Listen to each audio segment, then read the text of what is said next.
What's good, everybody? It's Batman, and I'm over here doing a video today on what we basically should have had instead of Boruto. And what I would mean by that is, instead of the title Boruto, it would be called Naruto Shinobi Legends. Okay, that would be a pretty good, title for the next Naruto show, whatever. I think it'd be pretty decent. If they can think something better, then cool. Okay.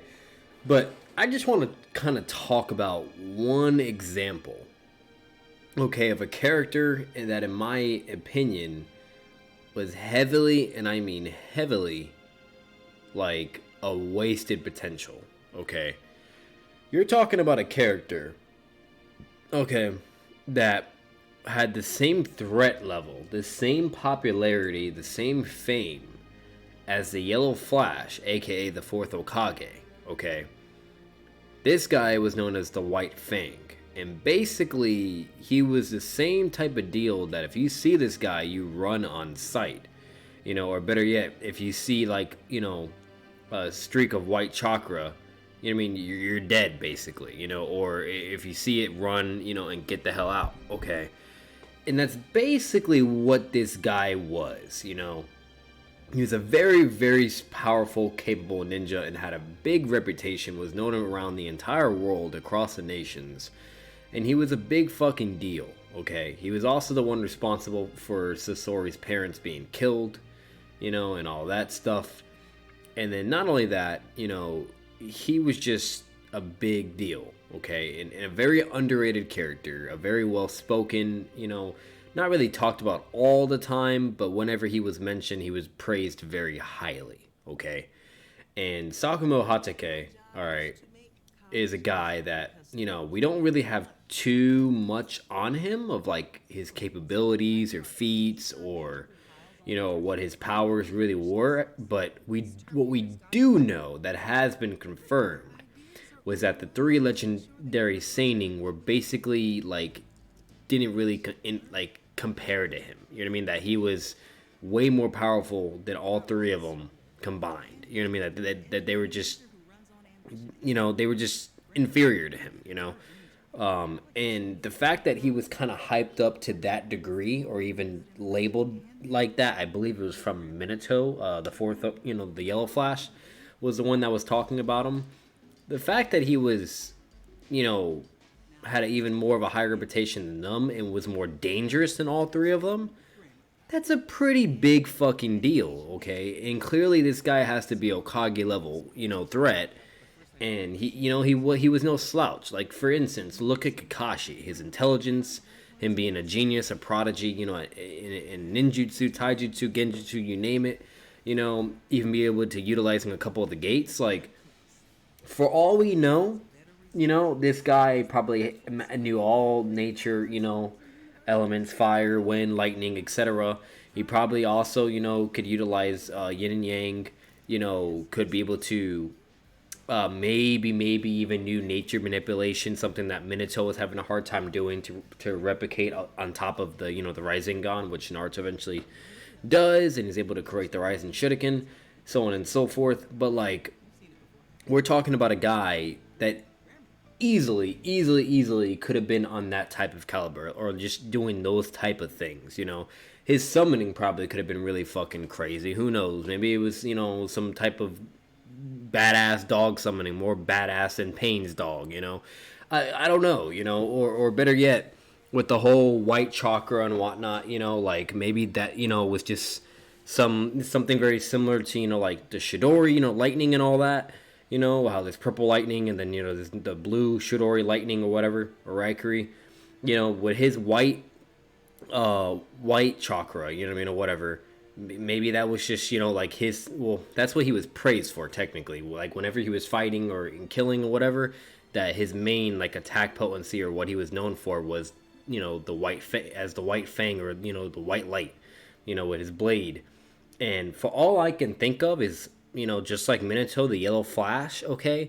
If that was Minato's nickname, and we all know he was known for, being the fastest ninja alive, teleporting and killing and so on and so forth, maybe with him, whenever he utilized the, the white white chakra, with his blade or whatever, that it was on that type of fucking caliber, just a broken ass ability or jutsu, to where basically he just bodies everyone, kind of like what Minato was doing with the flying Raijin and everything, or his mark, teleportation.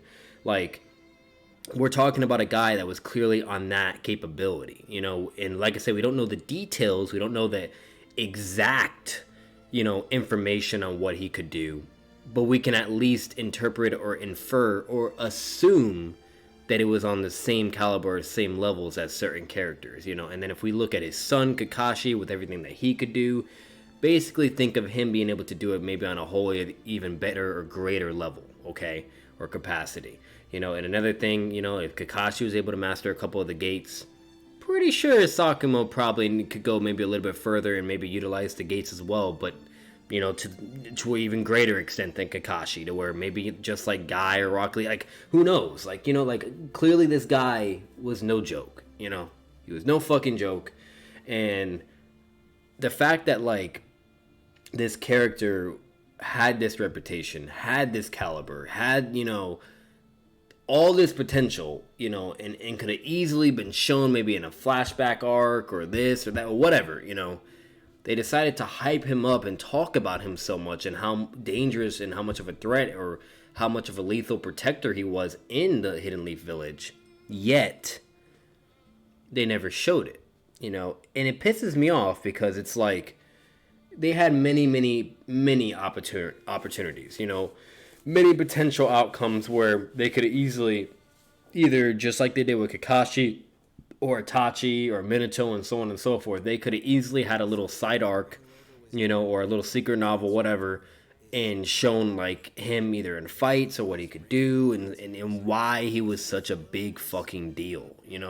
We should have got something. We absolutely should have got something, or better yet, when Kabuto was, resurrecting all these ninjas and legends and so on and so forth, that was a perfect fucking opportunity to bring the White Fang, because imagine that, like, we already saw the toll and the effects that it was taking on Kakashi when he had to fight Zabuza and Haku all over again, imagine him hearing, from intel, oh, Kakashi, this is really, really, really, really bad. The White Fang is on the battlefield. I repeat, your father is on the battlefield. We need you to get to the threat immediately and right away. Like, he is fucking everyone up, like pulling some Madara Uchiha type shit. Like just imagine that, in the show, and then to the point where, Kakashi has to get over, and whatnot, and then we start seeing this man in action, like, to where he's shitting on everyone, beating, some pretty big ninja or whatever, and then Kakashi gets there with Guy, and they're kind of going at it, so on and so, like, it would have just been amazing. It would have been fucking amazing, and like I said, there was so much they could have done with this character, and they decided not to, and that was the most disappointing aspect of it, and what kind of really sucked about it, period, because it's like, easily, very, very easily, this could have been a character that could have been used to a way, way greater standard, and who knows, maybe he'll appear in Boruto or so, I don't know, I really don't, but I'm gonna tell you right now, they're doing Boruto and everything and etc. And if I don't fucking see this guy somehow, some way, if it's a flashback, something, or him just somehow, some way appearing in Boruto, okay, if I don't see this fucking guy, I'm gonna lose it, okay? I want to know why he was so powerful, why he was such a big deal. I really fucking do. It's one of my biggest pet peeves is a character being talked about so much, so on and so forth, and they're not even shown, like like think of Hashirama, the first Hokage, like how much he was talked about, or better yet, think of Madara, of how much he was talked about, that they were basically gods or in their own, world of power and so on and so forth, and that we never get to see them. Like, imagine never actually getting to see their origin or them as people or what they could do. Imagine we heard about it, but we were never shown, and all we ever got was just with Obito, in the war, and that was it. Like, like, it's like, then you would all think, like, man, I really wish we could have seen Madara or Hashirama or what. Same fucking deal, So it's like, I don't know. And like I said, and that's why, in my opinion, very, very big wasted potential. You're talking about a character that had so much to offer, and they easily could have done something amazing, and they chose not to. They didn't, and that's just that. And back to the whole Boruto concept of things, an idea. This would have been excellent to fucking do. Just the first episode. The first episode. Title, Naruto Shinobi Legends, and the title of the episode would be White Fang. Like, bam, that's it. Simple. And we get to see the story of the White Fang, maybe see his childhood, personality, whatever, then see him in action, then him getting his reputation, so on and so forth. Like, exactly what we got to see with Itachi. Like, just the first couple episodes is just about the White Fang. And after the White Fang, move on to the next and the next. And then another episode that could have been easily is about the Uzumaki clan. We don't really know fucking anything about them. They eventually went extinct. I can't remember everything, but I believe they were mainly known for their sealing jutsus and so on and so forth. Like there's so much that we know within Naruto, but just hasn't even been shown and to be able to fully understand and comprehend. And we're talking about something that could easily make so much money, please so many fans and so many people. And it could have just been way fucking better than Boruto. I mean, way better. And after doing all these episodes and having a couple seasons, whatever, then go to fucking Boruto, and then we have to deal with that trash and whatever, and that's it, If that's what we at least had before fucking Boruto, I kid you not, everything would have been amazing.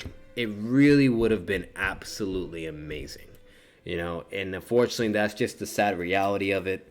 It's not the case, and what we got is what we got, and that's pretty much it. But that's basically going to be all of my thoughts, on this subject, and basically, in my opinion, of what we should have had instead of Boruto, and better yet, of how much of a wasted potential of a character of just what they decided to do with this guy, and how it was so fucking wasted. This guy had so much potential, and they blew it. They fucking blew it, and that's just basically my two takes on that. Could they maybe still be able to do something with it? Obviously they could, but will they? I highly fucking doubt it. So, like I said, in Boruto era, Naruto's very fucking straightforward with power scaling. It goes from traditional shinobi, then to like seinin, to traditional jonin level, and seinin level, then Okage level, then fucking, and then you got fucking, what is it? Fucking, yeah, then you say fucking tail beast level like Hashirama Madara. Then you got fucking to literally, six pass level, and then fucking, it's planetary, and then now you got Boruto level characters, it goes on and on, We're talking, like, if I had to rate this character, at least from what we've been told and what we know, definitely can more likely put him in the scale of Okage level threat. I wouldn't say seinin. I would not say that. I think that's really kind of disrespecting him. Definitely would be like an Okage level threat. Meaning like on the caliber of like Pain and third Okage or the fourth Okage and so on and so forth. Like people like that. Like very powerful individuals. That are no joke, and they're known for a reason. They have a high reputation for a reason.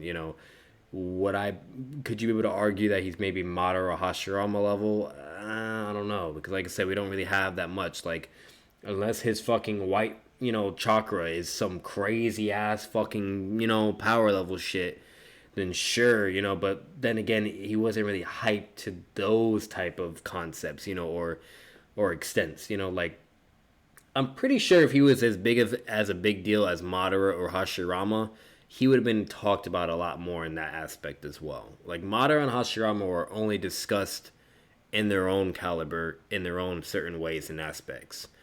He was more treated along with Minato's caliber, or power and so on and so forth. So you could easily be able to say, Kage level, whatever, or Minato level, as a fourth Okage and so on and so forth. But to really say Madara or Hashirama, that might be stretching. or better yet, to even say he's anything higher than that, like Six Paths or Boruto. Yeah, I don't know about that, you know. So, but that's basically my ranking. That's what I would kind of put him at or around. You know, and then that'll basically be that. And like I said, you guys got to remember, if Minato was praising this fucking guy like he was no joke, like that's a big deal, you know. It's a big fucking deal. So, but that's gonna be it for this video, ladies and gentlemen. I hope you guys actually really enjoyed it. I wanted to kind of do a different discussion and take on Naruto, you know, when it comes to it. So I hope you guys enjoyed it. Put your comments down below. Let me know what you guys think would be like a really cool Naruto Shinobi legend tale or episode or type of thing, you know, whatever, anything, you know, anything that you want in more elaboration or more, you know, understanding or something, you know, along that. Let me know down in the comments below. What do you think of this character, Sakumo? Did you think he was really powerful? Where would you rate him at, you know, in the Naruto ranking? Let me know. Subscribe for more content. Subscribe if you guys love the channel. There'll be plenty of more Naruto content, plenty of gaming, everything, etc., so on and so forth. See you guys in the next video. Peace out.